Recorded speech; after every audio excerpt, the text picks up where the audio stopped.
Sospechaba que mi esposa planeaba divorciarse, así que moví mis bienes. 2 semanas después, ella presentó la demanda, pero tuvo que echarse para atrás cuando su plan le salió por la culata. Hola a todos. Antes de empezar el video de hoy, necesito su ayuda. Hemos notado que el canal está perdiendo tracción, y suscribirse es una de las mejores formas en que pueden apoyarnos. Es rápido, es gratis y nos permite seguir trayéndoles contenido de calidad. Su apoyo lo es todo para nosotros. Sigamos haciendo crecer este canal juntos, muchas gracias.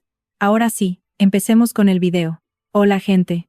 Llevo un tiempo leyendo las publicaciones de aquí, creyendo que nunca tendría mi propia historia que contar. Sin embargo, la vida tiene formas muy locas de sorprenderte. He estado cargando con esto durante meses y necesito soltarlo. Déjenme ser claro, nunca he sido del tipo que saca conclusiones precipitadas o asume lo peor. Mi esposa, llamémosla M, y yo, hemos estado juntos por 6 años y casados por 4. Las cosas eran sólidas, o al menos eso pensaba yo. Tuvimos los típicos altibajos, pero nada que me hiciera pensar, oh, aquí hay un problema grave. En realidad, durante la mayor parte de nuestra relación, fuimos esa pareja, compañeros totalmente comprometidos. Nos reíamos de chistes locales estúpidos, discutíamos durante horas sobre qué película ver y teníamos un ritmo que simplemente funcionaba. Ella organizaba noches de citas elaboradas, y yo la invitaba a su comida favorita después de un día largo. Se sentía fácil, como si hubiéramos descifrado todo este asunto del amor. Es por eso que lo que ocurrió después me golpeó como una tonelada de ladrillos. El cambio. Hace unos 6 meses, las cosas empezaron a cambiar. Al principio eran detalles menores, cosas que probablemente pasarías por alto si no estuvieras prestando atención. Empezó a llevarse su celular a todas partes, incluso cuando solo iba a la cocina o a doblar ropa. Antes de esto, su teléfono se quedaba en la mesa de centro durante horas y no le importaba quién lo agarrara. Un día, le hice una broma. ¿Qué traes? ¿Andas en una misión secreta de espionaje o qué? Ella se rió entre dientes y añadió. No, es que me han estado mandando muchos correos del trabajo. Está bien, vale. Pero unos días después, creó una contraseña. Eso me tomó por sorpresa porque nunca había usado una antes. Cuando le pregunté casualmente por qué, respondió algo vago sobre seguridad y hackers. No la presioné porque no quería parecer paranoico, pero simplemente se sentía raro. Y la cosa no terminó ahí. Empezó a contestar llamadas fuera de la habitación, algo que nunca había hecho, tampoco era sutil. Su teléfono sonaba y ella decía, «Ay, déjame contestar esto rapidísimo». Y desaparecía en la recámara o salía al porche. Si le preguntaba quién era, solo decía, «Solo un amigo del trabajo». Luego noté un nuevo hábito, poner el celular boca abajo en la mesa. No tenía idea de que eso fuera algo hasta que me estiré para darle una cosa y ella movió apresuradamente su teléfono fuera del camino. Fue uno de esos momentos de parpadeas y te lo pierdes, pero se quedó grabado en mi mente, creciendo la distancia. Sin embargo, no todo era sobre el teléfono. Ella empezó a sentirse distante. Las conversaciones que solían fluir fácilmente ahora se sentían como si le estuviera sacando las palabras con tirabuzón. Si yo sacaba temas de planes futuros, como, ¿a dónde deberíamos ir para nuestro aniversario? ¿O crees que deberíamos empezar a ahorrar para un carro nuevo? Ella simplemente asentía y decía, sí, ya veremos. Y cambiaba de tema. Todo cobró sentido para mí un miércoles cualquiera. Me informó que iba a ver a un amigo para tomar un café después del trabajo. No sonaba extraño, ella hace eso de vez en cuando. Resulta que yo estaba haciendo mandados por la misma zona, así que pensé, ¿por qué no sorprenderla? Será un lindo detalle. Sin embargo, cuando llegué, ella no estaba con su amigo. Estaba parada afuera de la cafetería, caminando de un lado a otro, con el celular pegado a la oreja. Me quedé en mi carro porque algo en la forma en que hablaba parecía serio. No era mi intención escuchar a escondidas, pero alcancé a oír frases como, ya casi está listo. Iscreminar. Empezar de cero pronto. Sentí un hueco en el estómago. No podía entender qué estaba diciendo, pero no sonaba a un conflicto de trabajo o de amigos, sonaba más grande, como algo que ella había planeado. Cuando regresó a casa, le pregunté cómo le fue en su café, intentando mantener un tono casual. Me contó toda una historia sobre su amigo quejándose de su novio. Fue un comentario tan inesperado que me quedé mirándola por un segundo. ¿A qué te refieres?, pregunté. Ella se encogió de hombros. Solo creo que deberíamos tener todo en un solo lugar. Ya sabes, como toda la información de nuestras cuentas, contraseñas, documentos, ese tipo de cosas. Solo en caso de emergencia. No estaba seguro de qué decir. Esto era algo que nunca habíamos discutido antes, y el momento parecía extraño dado todo lo demás que había notado. ¿Qué tipo de emergencias?, inquirí, intentando mantener mi tono casual. Ella se encogió de hombros otra vez. Es solo ser inteligente, ¿no? ¿Qué tal si algo le pasa a uno de nosotros, o qué tal si necesitamos tomar una gran decisión financiera rápidamente? Su argumento tenía sentido en la superficie, pero algo en la forma en que lo expresó me puso nervioso. Estaba demasiado ensayado, demasiado pulido. Como si hubiera estado esperando el momento apropiado para sacarlo. Asentí y murmuré algo como: sí, supongo que es una buena idea. Pero por dentro, las alarmas estaban sonando. ¿Por qué ahora? ¿Por qué de repente nos preocupa organizar nuestras finanzas cuando siempre las hemos mantenido separadas y relajadas? Esa noche, mi mente seguía reviviendo sus palabras, intentando descifrar qué significaban. ¿Era esto solo comportamiento adulto típico, y yo estaba imaginando cosas? Pero luego recordé las llamadas, la plática que escuché en la cafetería y lo distante que había estado recientemente. Todo comenzó a acumularse y no me gustaba la imagen que estaba pintando. Hasta entonces, no había hecho nada al respecto. Unos días después, lo mencionó de nuevo. Estábamos en la cocina, yo estaba haciéndome un sándwich, y ella estaba revisando su celular cuando comentó: ¿has pensado más sobre organizar las cosas del banco? O sea, ¿sabes dónde están todos los detalles de las cuentas? Bajé el cuchillo y me giré para verla de frente. Ok, ¿qué está pasando?, pregunté, tratando de mantener mi tono ligero pero firme.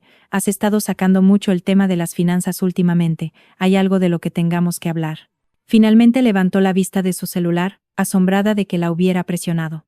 No, no pasa nada malo, respondió apresuradamente, soltando una risita nerviosa. Solo creo que es importante, eso es todo.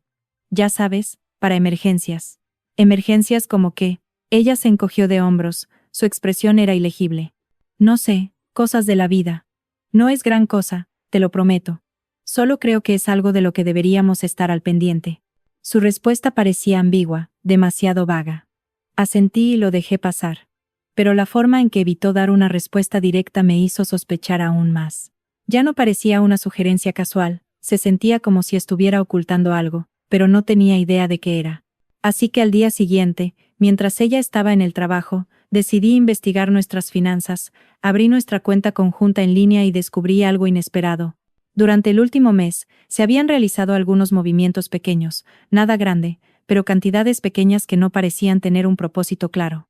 No estaban designadas para facturas, despensa ni nada similar. No quería sacar conclusiones precipitadas, pero parecía que ella había estado retirando dinero de la cuenta por alguna razón que yo no podía descifrar. Consideré confrontarla, pero algo me dijo que esperara. Si estaba equivocado, me vería ridículo, y si estaba en lo correcto, tenía que ser cuidadoso. Me estaba carcomiendo por dentro, así que contacté a alguien en quien confiaba, un viejo amigo de la universidad que también resulta ser abogado. Le conté lo que había descubierto tratando de no sonar como un teórico de la conspiración. Mira, comentó él después de que le expliqué todo, no estoy diciendo que algo esté pasando definitivamente, pero no estás loco por querer estar preparado. Si te preocupa proteger tus bienes, ahora es el momento de hacerlo, más vale prevenir que lamentar. Me guió a través de lo que podía hacer. Procedimientos simples para asegurar que mis finanzas estuvieran protegidas si algo pasaba. Admitiré que tomar una acción tan drástica se sintió fuera de lo normal. Se sentía como si me estuviera preparando para algo terrible, aunque no estaba seguro de que estaba mal. Pero cuanto más lo pensaba, más sentido tenía. Si ella realmente estaba tramando algo y yo estaba empezando a sospechar que sí, necesitaba defenderme. No fue una decisión fácil de tomar. Sin embargo, esto no era solo sobre dinero o activos, era sobre la vida que habíamos creado juntos. Seguía repitiendo imágenes en mi cabeza, el día de nuestra boda, las conversaciones de madrugada sobre nuestros sueños y las bromas raras que compartíamos. ¿Cómo llegamos aquí? ¿Es a esto a lo que había llegado nuestro matrimonio? La perspectiva de tomar estas medidas se sentía como admitir la derrota. Como si estuviera abandonando oficialmente la confianza que antes compartíamos. Esa noche, mientras ella estaba fuera, me senté en mi escritorio y saqué mi laptop. Mis manos temblaban mientras abría la computadora y comenzaba a revisar todo, cuentas bancarias, cuentas de inversión y la escritura de la propiedad.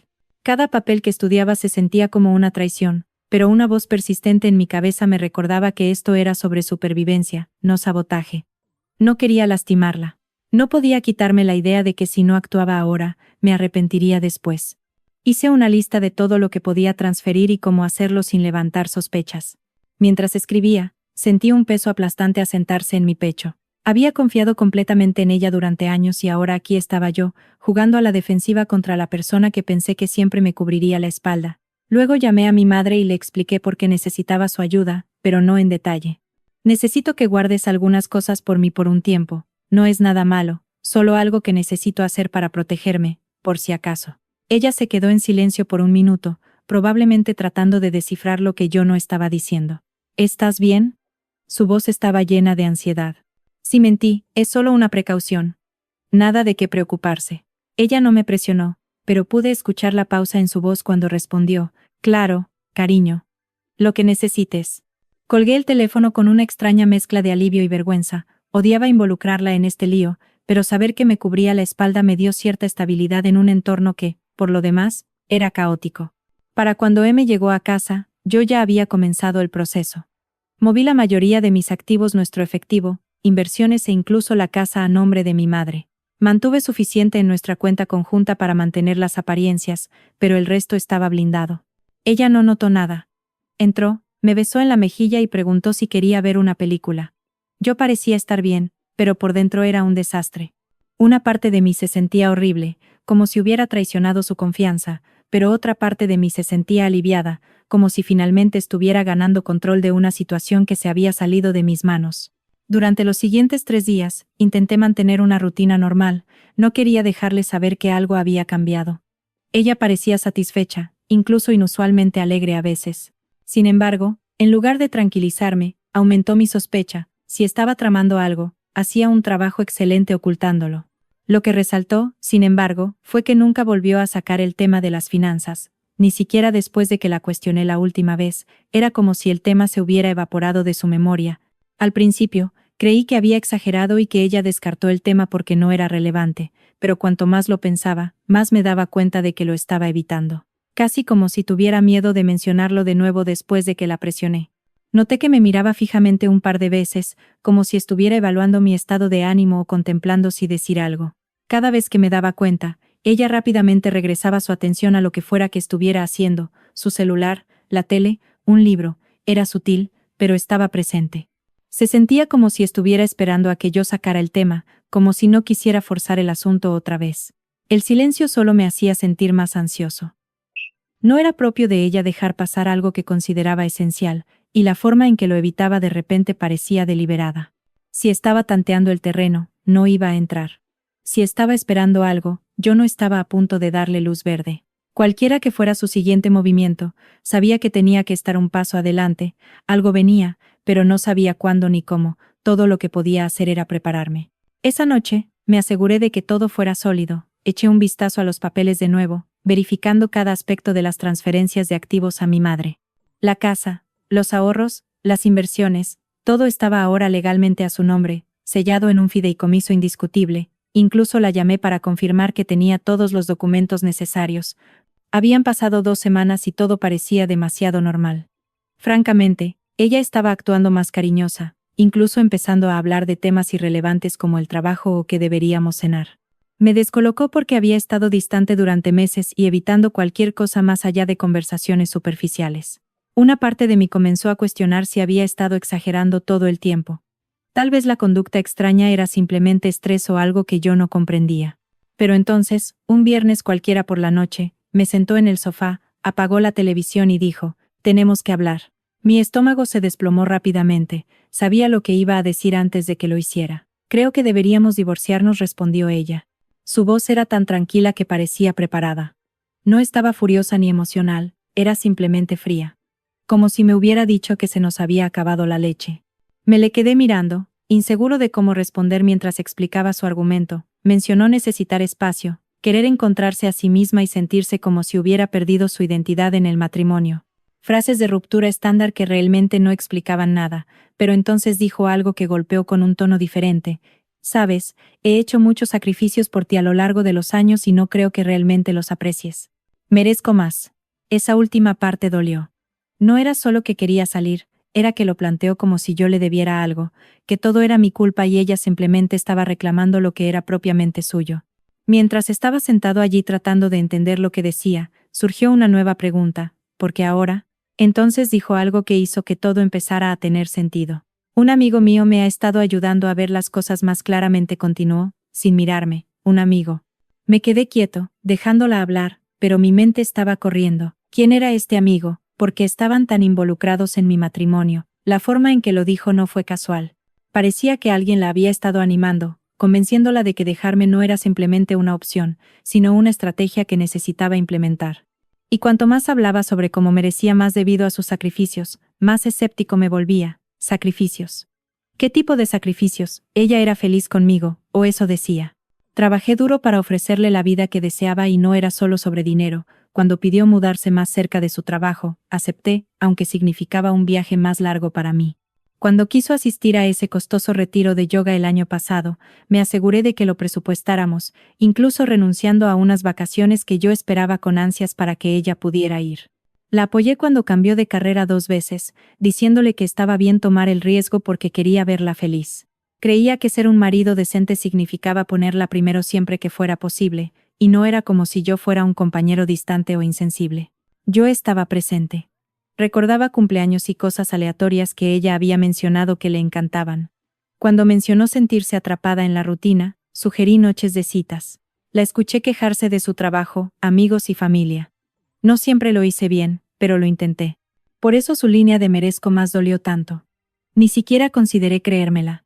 Ella no estaba molesta debido a algo que yo hice o no hice. Estaba molesta porque algo había cambiado en ella. Quizás era el conocido que seguía mencionando o algo más. Pero la mujer sentada frente a mí no era la mujer con la que me casé, y no iba a dejar que reescribiera la historia de nuestro matrimonio para encajar en su nueva narrativa. No la presioné en ese momento. En cambio, asentí y dije algo inofensivo como, si así es como te sientes, supongo que deberíamos averiguar los siguientes pasos. Pareció sorprendida de que no estuviera discutiendo o rogándole que se quedara, pero no me importaba. Mi atención ya había cambiado. Necesitaba saber quién o qué estaba causando su repentino y planeado cambio de conducta. Ella no se despertó un día y decidió que quería salir. Esto era algo más grande, y no iba a dejar que me sorprendiera más de lo que ya lo había hecho. Después de esa charla, se fue a su propio departamento. Recibí los papeles del divorcio el lunes. Déjenme decirles, no solo querían terminar la relación. Estaban planeando llevarse todo. La mitad de la casa, mis ahorros, mis activos y el carro. Ella lo quería todo, más algunas cláusulas ambiguas de manutención conyugal que tenían poco sentido dado su alto salario. Parecía como si esperara que yo le diera todo por lo que había trabajado. Al principio asumí que solo estaba siendo vengativa, pero la forma en que articuló sus demandas tan específicas y agresivas me reaseguró que tenía a alguien guiándola a través de esto. Así que empecé a investigar. No podía simplemente preguntarle con quién había estado hablando, así que tuve que ser inteligente. Comencé con sus redes sociales. No me había bloqueado y, aunque no publicaba frecuentemente, busqué a través de sus fotos etiquetadas y comentarios buscando a alguien nuevo. Ahí fue cuando descubrí el patrón. Jaime le daba me gusta y comentaba repetidamente en sus publicaciones, nada obsceno, pero suficiente para hacerme pausar. Hice clic en su perfil, que era público. A primera vista, no parecía ser mucho más que un profesional de marketing de 30 años. Pero mientras me desplazaba hacia abajo, vi algo inusual. Publicó una foto en la misma cafetería en la que la había visto semanas antes, el mismo día que la escuché discutiendo sobre empezar de cero. Mi instinto se revolvió mientras continuaba desplazándome. Señales más sutiles eran un comentario en una de sus fotos que decía, tú puedes con esto, así como una selfie que él había tomado desde lo que parecía ser la nueva residencia de ella. Nada de eso era evidencia sustancial, pero fue suficiente para levantar mis sospechas. No estaba seguro de qué hacer con esta información, pero sabía que no podía simplemente sentarme y esperar a que las soluciones llegaran a mí. Su declaración de un amigo que la ayudó a superar las cosas se quedó conmigo y quería saber quién era. Decidí contactar a una de nuestras conocidas mutuas, Luisa. Ella y mi esposa habían sido amigas por años, así que sabía lo que estaba pasando. Mantuve la conversación ligera al principio, preguntando si había hablado últimamente con mi esposa, o si algo parecía extraño. Luisa reaccionó rápidamente, diciendo que no tenía idea sobre el amigo ni ninguna sugerencia. Hice un par de preguntas más inquisitivas, pero ella cortó la conversación defensivamente, afirmando que no podía ayudarme. Toda la situación se sintió apresurada, como si estuviera tratando de evitar involucrarse. No dispuesto a rendirme, llamé a otra amiga, Emilia. Seguí el mismo patrón, declarando que simplemente estaba tratando de encontrarle sentido a las cosas.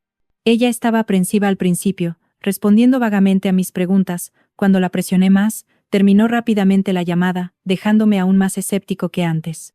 Me senté allí frustrado, tratando de averiguar mi siguiente movimiento. Entonces, para mi asombro, Emilia me devolvió la llamada. Me dijo que necesitaba asegurarse de que lo que dijera no se rastreara hasta ella. Le aseguré que no pasaría y, después de una larga pausa, reveló lo que sabía. Aparentemente, mi esposa había estado pasando mucho tiempo con alguien llamado Jaime, a quien había conocido en el trabajo. Emilia afirmó que no sabía mucho más, pero por lo que había escuchado, Jaime estaba muy activo en el asesoramiento de divorcio que mi esposa estaba recibiendo. Escuchar ese nombre se sintió como una pieza de rompecabezas encajando en su lugar.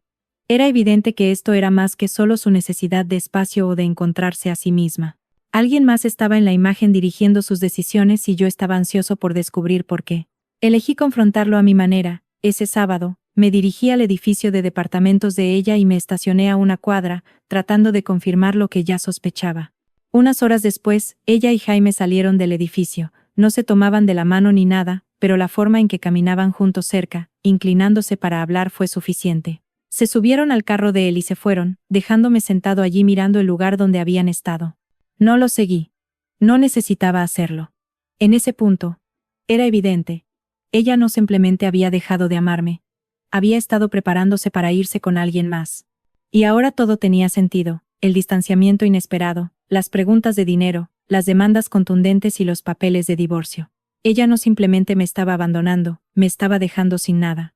Y estaba acompañada por alguien en todo momento. Fui a casa esa noche con la cabeza dándome vueltas con todo lo que había aprendido. La traición ardía, pero lo que más dolía era lo premeditado que estaba todo. Ella estaba usando el divorcio como un trampolín hacia cualquier vida que estuviera creando con Jaime. Pero ella no tenía idea de lo que yo había planeado para ella. La primera sesión de mediación se sintió tensa desde el momento en que entramos. Su abogado llegó con una carpeta tan gruesa que parecía que estaban presentando un caso contra una empresa Fortune 500. Comenzó a listar sus demandas como si fueran completamente razonables: la mitad de la casa, el dinero, mis activos, el carro e incluso alguna palabrería sobre manutención conyugal. Permanecí en silencio, pareciendo escuchar, pero estaba esperando a que mi abogado hiciera su movimiento. Cuando finalmente fue nuestro turno, él pasó una pila de papeles a través de la mesa y dijo: «Antes de proceder, creo que es importante que todos revisen esto». El abogado de ella tomó los papeles y los hojeó. Su postura confiada cambió rápido mientras pasaba las páginas, frunciendo el ceño más fuerte con cada una. «¿Qué es esto?», inquirió, mirando a mi abogado. «Estos documentos muestran la transferencia de todos los activos mayores a un fideicomiso bajo el nombre de la madre de mi cliente», dijo mi abogado con calma. «Las transferencias se completaron varias semanas antes de la presentación del divorcio y el fideicomiso es completamente legal e irrevocable». La habitación se quedó totalmente en silencio. Su abogado la miró, confundido y frustrado. «No mencionaste esto», declaró secamente. Ella le arrebató los papeles de las manos y los hojeó, su cara poniéndose roja. «Esto no puede ser real», dijo, mirando las firmas notariadas y las fechas. Luego se giró hacia mí, su semblante cambiando de incredulidad a rabia. «¿Tú planeaste esto?», murmuró, mirándome como si hubiera cometido un crimen atroz. «Sabías que iba a presentar la demanda y armaste esto para joderme». No respondí. Solo me senté allí, y dejé que ella conectara los puntos por su cuenta. Su abogado, aparentemente agitado, solicitó a mi consejo que elaborara, así que lo hizo. Despacio, deliberadamente y con cada pieza de evidencia necesaria para hacer las transferencias irrefutables. Las fechas se alineaban exactamente, indicando que yo había transferido todo mucho antes de que ella presentara la demanda. Las firmas estaban debidamente notariadas y la confidencialidad era sólida. No había nada que pudieran hacer para impugnarlo. Ella estaba furiosa. «Eres increíble», dijo, inclinándose hacia adelante en su silla. «No puedo creer que me hicieras algo así». Todavía no dije nada. ¿Qué había que decir? Esto no se trataba de que yo le hiciera nada a ella. Esto era para defenderme, porque ella había dejado claro que no se iría tranquilamente. La conferencia terminó con su abogado diciendo algo sobre necesitar repensar su estrategia, pero todos en la sala sabían que no tenían más movimientos que hacer. Cuando salimos del edificio, ella me llevó aparte en el pasillo. Su expresión era una mezcla de rabia y desesperación. «Esto no ha terminado», añadió, con tono bajo. «Te vas a arrepentir de esto». Solo la miré y dije: «Ya me arrepiento de haber confiado en ti, ese es el único arrepentimiento que tengo». Las cosas escalaron más rápido de lo que había anticipado. Después de la sesión de mediación, ella entró en modo de colapso total casi instantáneamente. Comenzó con las llamadas. Llamadas interminables.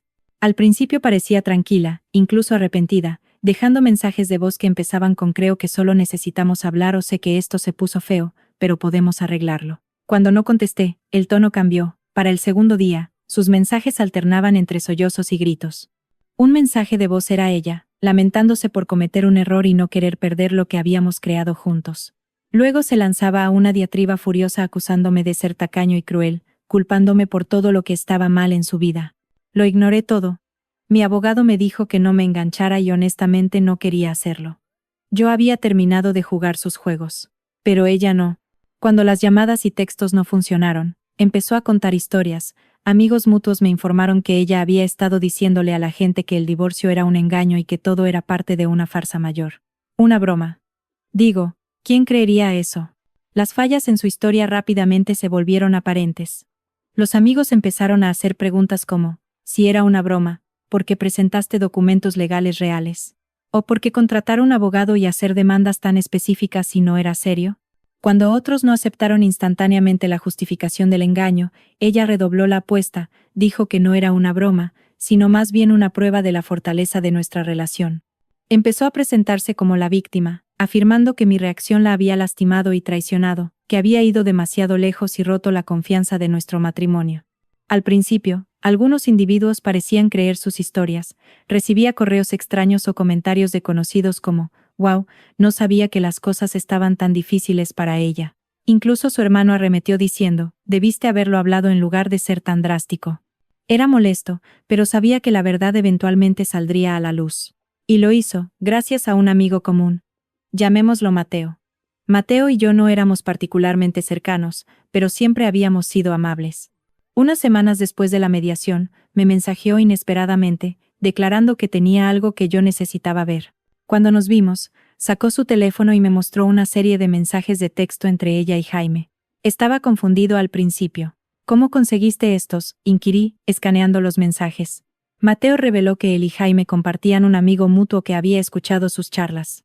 Aparentemente, este conocido común se había preocupado por la forma en que iban las cosas, especialmente cuando Jaime empezó a presumir sobre cómo la estaba ayudando a asegurar su futuro. No le tomó mucho tiempo a ese amigo común descifrar qué significaba realmente asegurar su futuro, intentar dejarme seco. Sintiéndose terrible por permanecer en silencio, el amigo tomó capturas de pantalla de los textos y se las envió a Mateo, creyendo que él tenía una mejor relación conmigo y podía advertirme. «Este tipo ha estado jugando en ambos bandos», respondió Mateo, negando con la cabeza. «La ha estado animando para quitarte todo mientras le hacía creer que estaría ahí para ella después». Mateo me dio los textos y dijo, «Pensé que debías saberlo. No te mereces esto, hombre».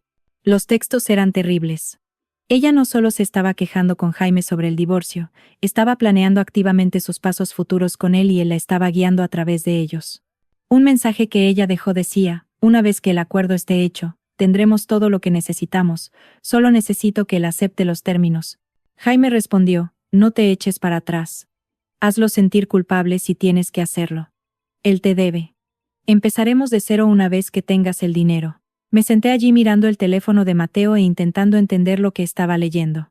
Esto no era ni un malentendido ni una respuesta emocional a un matrimonio fallido, esto era una manipulación fría y deliberada. Le agradecí a Mateo y él se fue, pero mis pensamientos estaban corriendo. Todo tenía sentido ahora. Su abrupto aislamiento, su fijación con nuestras finanzas y sus demandas duras a lo largo del divorcio. Todo era parte de un plan. Uno que ella había estado desarrollando con Jaime tras bambalinas.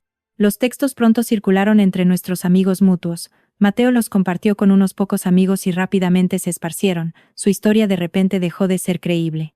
La gente que previamente había sido indiferente o incluso la apoyaba, comenzó a distanciarse, y el cambio fue casi inmediato. Personas que previamente la habían defendido o permanecido neutrales de repente la reconocieron por quien verdaderamente era.